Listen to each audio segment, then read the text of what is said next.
Students, நம்ம இந்த வீடியோல CBSE class 12 ஸ்டூடெண்ட்ஸ்க்கான differential equations exercise 9.4ல question number 12ல இருந்து பார்க்க போறோம். இதுக்கு முன்னாடி இருக்க எல்லா கொஸ்டின் ஆன்சரும் வால்யூம் அண்ட் டெக்ஸ்ட் புக்கோட ஆன்சர்ஸும் கூட நம்ம சேனல்ல இருக்கு. தேவைப்படுற ஸ்டூடெண்ட் பார்த்துக்கோங்க. இதுல பர்டிகுலர் சொல்யூஷன் கேட்டிருக்காங்க. முதல்ல நம்ம இதோட ஜெனரல் சொல்யூஷனை ஃபைண்ட் பண்ணிட்டு அதுக்கப்புறம் இந்த வேல்யூஸை சப்ஸ்டிட் பண்ணி அதை யூஸ் பண்ணி பர்டிகுலர் சொல்யூஷனை ஃபைண்ட் பண்ண போறோம்.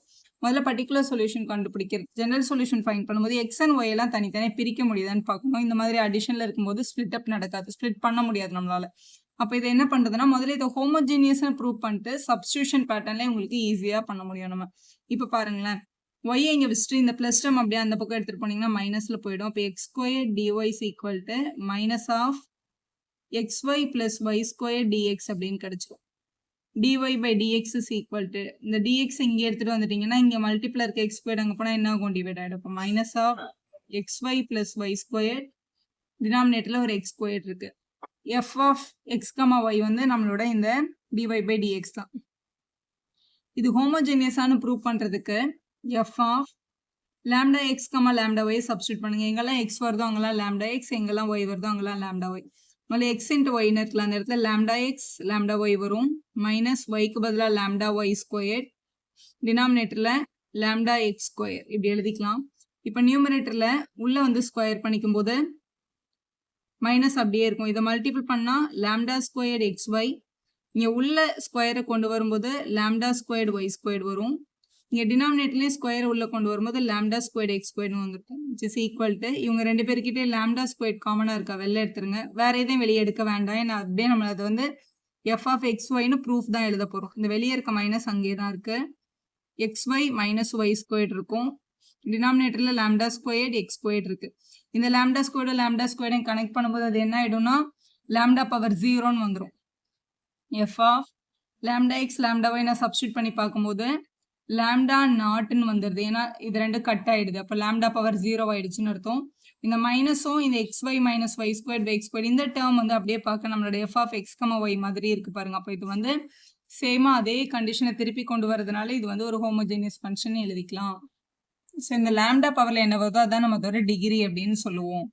சால்வ் பண்றதுக்கு கொஸ்டின் நீங்க y by x ஃபார்ம்ல இருக்கிறதா dy by dx மாதிரி இருந்துச்சுன்னா நம்ம எடுக்க வேண்டிய substitution y by x is equal to v. y by x is equal to v ன்னு எழுதிட்டு இந்த டினாமினேட்டர் x அங்கே எடுத்துட்டு போனீங்கன்னா மல்டிபிள் ஆகும். y is equal to vx ன்னு எழுதிக்கலாம். ரெண்டு பக்கமும் டிஃபரன்ஷியேட் பண்ணுங்க. Differentiate with respect to x பண்றோம். y டிஃபரன்ஷியேட் பண்ணும்போது dy by dx அப்படின்றது வந்துடும். ஈக்குவல் டு vx டிஃபரன்ஷியேட் பண்ணும்போது முதல்ல v அப்படியே வச்சுட்டு x டிஃபரன்ஷியேட் பண்ணணும். பிளஸ் போட்டு x அப்படியே வச்சுட்டு v டிஃபரன்ஷியேட் பண்ணணும். வித் ரெஸ்பெக்ட் டு x பண்றதுனால dy by dx uv மெத்தட்ல டிஃபரன்ஷியேட் பண்ணியாச்சு. இப்போ இந்த dy by dxக்கு பதிலாக இந்த கொஸ்டினை தான் எடுத்து நம்ம காப்பி பண்ண போறோம். ஆனால் இந்த கொஸ்டின்ல எக்ஸும் ஒய்யும் மிக்ஸ் பண்ணி தான் இருக்கும் கொஸ்டின். ஆனால் இந்த ஈக்குவேஷனோட ரைட் சைடில் பாருங்களேன், எக்ஸும் வியும் மட்டும் தானே இருக்கு. அப்போ இதுவும் எக்ஸ் அண்ட் வி இருக்க மாதிரி எடுத்து எழுதணும். அப்போ இங்கே வர்ற ஒய்க்கு பதிலாக நம்ம என்னன்னு சப்ஸ்டிட் பண்ணிக்கணும், vx. இப்போ இந்த dy by dxக்கு பதிலாக இந்த கொஸ்டினை எடுத்து எழுதிக்கலாம். அதாவது மைனஸ் ஆஃப் எக்ஸ் இன்ட்டு ஒய்ன்னு இருக்கு. எக்ஸ் அப்படியே வச்சுக்கோங்க, ஒய்க்கு பதிலாக இந்த vx போட்டுருங்க.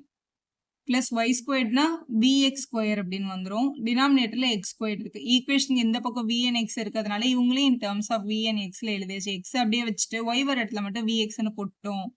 இப்போ v plus x dv by dx என்ற இந்த டேர்ம் அங்கே அப்படியே தான் இருக்கும். இதுல எந்த சேஞ்சும் இல்லை. இப்போ இது உள்ள பாருங்க, மல்டிபிள் பண்ணும்போது இங்க x இன்ட்டு எக்ஸ் என்ன ஆயிடும், ஒரு எக்ஸ் ஸ்கொயர் டி பிளஸ் ஸ்கொயரை உள்ள கொண்டு போகும்போது v ஸ்கொயர் எக்ஸ் ஸ்கொயர், டினாமினேட்டர்ல ஒரு எக்ஸ் ஸ்கொயர் என்ற டேர்ம் இருந்திருக்கும். இந்த பக்கம் இருக்கிற பிளஸ் வி இங்க எடுத்துட்டு வந்தா minus v is equal to x dv by dx அப்படின்ற டேர்ம் கிடைக்குது. ஸோ சால்வ் பண்றதுக்கு இப்போ நியூமரேட்டர்ல இங்க ஒரு எக்ஸ் ஸ்கொயர் இருக்கு, இங்க ஒரு எக்ஸ் ஸ்கொயர் இருக்கு. நம்ம அதை என்ன பண்ணிடலாம், காமனா வெளியில எடுத்துடலாம். ஸோ மைனஸ் எக்ஸ் ஸ்கொயர்டை வெளியில எடுத்துட்டோம்னா இங்க வந்து ஒரு வி மட்டும் இருக்கும், இங்க வி ஸ்கொயர்டு இருந்திருக்கும் உங்ககிட்ட. டினாமினேட்டர்ல ஒரு எக்ஸ் ஸ்கொயர் இருக்கு, அந்த எக்ஸ் ஸ்கொயர் வந்து கேன்சல் ஆயிடும். இந்த இடத்துல ஒரு மைனஸ் வி நம்ம கிட்ட இருக்கு, எக்ஸ் டிவி பை டிஎக்ஸ் அப்படின்ற டேர்மும் இருக்கு. ஸோ இதுல ரிமைனிங் டேர்ம்ஸ்னு பார்க்கும்போது இப்போ இதுல வந்து இங்க உள்ள மைனஸ் உள்ள கொண்டு போனா மைனஸ் வி ஸ்கொயர், இங்க இருந்து ஒரு பிளஸ் வி நம்ம இங்க கொண்டு வந்தோம்ல, அந்த மைனஸ் வி இங்க இருக்கு. இதுவும் மைனஸ் 1v, இதுவும் மைனஸ் 1v. ஆட் பண்ணும்போது நமக்கு என்ன கிடைச்சிரும்னா மைனஸ் 2v. இங்க ஒரு மைனஸ் வி ஸ்கொயர் நம்ம கிட்ட இருக்கு. Equal to x dv by dx என்ற டேர்ம் இருக்கு. எக்ஸ் எல்லாம் ஒரு பக்கம், வி எல்லாம் ஒரு பக்கம் நம்ம எடுக்கணும். இப்போ இவங்க ரெண்டு பேர்கிட்ட இருந்து மைனஸை வந்து நம்ம காமனா எடுத்துட்டோம் அப்படின்னா உள்ள வந்து 2v பிளஸ் வி ஸ்கொயர்டுன்ற டேர்ம் இருந்திருக்கும் ஈக்குவல் டு இங்கே வந்து எக்ஸ் டிவி பை டிஎக்ஸ். இங்கே டிவி நியூமரேட்டரில் இருக்கிறதுனால இந்த டேர்ம் இங்கே டினாமினேட்டருக்கு தான் எடுத்துகிட்டு வரணும். எக்ஸ் பை டிஎக்ஸ்ன்றது அந்த பக்கம் எடுத்துகிட்டு வந்தால் என்ன ஆகிடும்னா டிஎக்ஸ் பை எக்ஸ் அப்படின்னு கிடச்சி. இந்த பக்கம் டிஎக்ஸ் பை எக்ஸும் இங்கே வந்து dv by minus of 2v plus v ஸ்கொயர்டுன்னு இருக்குது. இவங்க ரெண்டு பேர்கிட்டயுமே v காமனாக இருக்கிறதுனால வியை வெளியில் எடுத்துட்டு 2 பிளஸ் வி அப்படின்னு கூட நம்ம என்ன பண்ணிக்கலாம் எழுதிக்கலாம். ஸோ இப்படி எழுதியாச்சு. சரி ப்ளஸ் ஏன்னா மைனஸ் நம்ம அங்கேயே விட்டுட்டு இந்த டேர்மை மட்டும் தான் நம்ம அங்கே எடுத்துகிட்டு வந்திருக்கோம். ஸோ வி 2 பிளஸ் வி அப்படின்னு வந்துருச்சு. இப்போ இதை வந்து நம்ம ரெண்டு பக்கமும் இன்டகிரேட் தான் பண்ணணும். ஆனால் இன்டகிரேட் பண்ணுறதுக்கு இது வந்து ரெண்டுமே டினாமினேட்டரில் இருக்குது. மொரோவர் அது எப்படி இருக்குது மல்டிப்பிளில் இருக்குது. ஒரு சின்ன சப்ஸ்டியூஷன் எப்படி தெரியுமா, இந்த மாதிரி டேர்ம்ஸ் வந்ததுன்னா நீங்கள் எப்படி யோசிக்கணும் அப்படின்னு பாருங்கள். இதை நீங்கள் ரஃப்லே கூட பண்ணிக்கலாம். இதில் மேலே கீழே மல்டிபிள் பை நம்ம 2 பண்ணுறோம். அப்போ என்ன ஆகும்னா மேலே வந்து 2 ஒரு டிவி இங்கே இருக்குன்னு வச்சுக்கோங்களேன். டினாமினேட்டரில் 2 இன்ட்டு வி 2 பிளஸ் வின்னு இருக்கு. நான் மேலேயும் கீழே ஒரு 2வை மல்டிப்ளை அண்ட் டிவைட் பண்ணியிருக்கேன், வேறு எதுவுமே பண்ணல. இப்போ இந்த இடத்துல என்கிட்ட ஒரு 2 பிளஸ் வி இருக்கு. ஸோ அப்போ இந்த இடத்துல நான் ஒரு பிளஸ் வி ஆட் பண்ணேன்னா அதே இடத்துல நம்ம ஒரு மைனஸ் வி என்ன பண்ணணும் ஆட் பண்ணணும். 2வை மல்டிபிள் பண்ணி டிவைட் பண்ணிட்டோம். ஒரு வியை ஆட் பண்ணி ஒரு வியை நம்ம என்னவும் பண்ணிட்டோம் சப்ட்ராக்டும் பண்ணிட்டோம். இப்படி பண்ணுறதுனால நமக்கு என்ன யூஸ் அப்படின்னு பார்த்தீங்கன்னா இந்த வெளியில் இருக்க 1/2 வெளியிலேயே வச்சிடலாம். உள்ள இந்த 2 பிளஸ் வி இருக்குல்ல இவங்களுக்கு கீழே இந்த டினாமினேட்டர் ஒரு தடவை எழுதிக்கலாம். அதாவது 2 plus v by v into 2 plus v இப்படி ஒரு தடவை எழுதிட்டு இந்த மைனஸ் விக்கு கீழே வி இன்ட்டு 2 பிளஸ் வி இப்படி நம்ம ரெண்டு டேர்மாக பிரிச்சுக்க முடியும். இப்படி பிரிக்கும் போது இந்த 2 பிளஸ் வியும் இந்த 2 பிளஸ் வியும் கட் ஆகிடும். இங்கே இந்த வியும் இந்த வியும் கட் ஆகிடும். அப்போ இதுதான் நம்மளோட டேர்ம். அப்போ இப்படி இருந்த கொஸ்டினை அதாவது 1/v 2 பிளஸ் வி அப்படின்னு இருந்த கொஸ்டினை நம்ம வந்து ஒரு 1/2 வெளியில் எடுத்துட்டு இங்கே வந்து ஒரு 1/v மைனஸ் 1/2 பிளஸ் வி அப்படின்னு பிரித்து எழுதிடலாம் டிவி. இதை வந்து நீங்கள் சிம்பிளிஃபை கூட பண்ணி பார்க்கலாம். இதே டேர்ம் தான் திருப்பி வரும். இங்கே மேலே வந்து எல்சிஎம் எடுத்து கேன்சல் பண்ணால் இதே ஆன்சர் தான் திருப்பி வரும். ஆனால் இப்படி இருந்தால் இதை இன்டகிரேட் பண்ண முடியாது. ஆனால் இப்படி இருந்தால் இவங்களை என்ன பண்ணிடலாம் நம்ம இன்டகிரேட் பண்ணிடலாம். இப்படி எழுதி வச்சுட்டு அதுக்கப்புறம் என்ன பண்ணுங்க இன்டகிரேட் ஆன் போத் சைட் கொடுத்துருங்க. இதை நம்ம இன்டகிரேட் பண்ண போகிறோம். எழுதும் போது வி இந்த பக்கமும் எக்ஸ் இந்த பக்கம் எடுத்துக்கோங்க. ஏன்னா நம்ம சி வந்து எக்ஸ் கிட்ட தான் போடுவோம். ஸோ இதில் 1/2 வந்து கான்ஸ்டன்ட் உங்களை வெளியில் வச்சுட்டு integration of 1/v minus 1/2 plus v இருக்கு. இந்த டேர்மில் டிவி போட்டுருங்க. இங்கே மைனஸ் வெளியே வச்சுட்டு டிஎக்ஸ் பை எக்ஸ் அப்படின்ற டேர்ம் இருக்கு, அதையும் எழுதிக்கலாம்.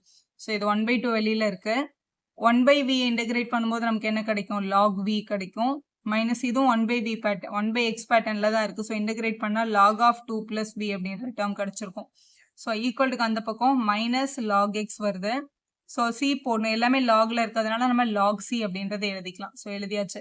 இந்த ரெண்டு டேர்மே பார்க்கறதுக்கு log a minus log b மாதிரி இருக்கு பாருங்க. லாக் ஏ மைனஸ் லாக் பியோட பேசிக் ஃபார்முலா எப்போவுமே log a minus log b மாதிரி இருந்துச்சுன்னா அவங்க ரெண்டு பேரும் ஜாயின் பண்ணும்போது log of a by b அப்படின்னு நம்ம எழுதுவோம். இதுதான் பேசிக் ரூல் ஃபார்முலா இது.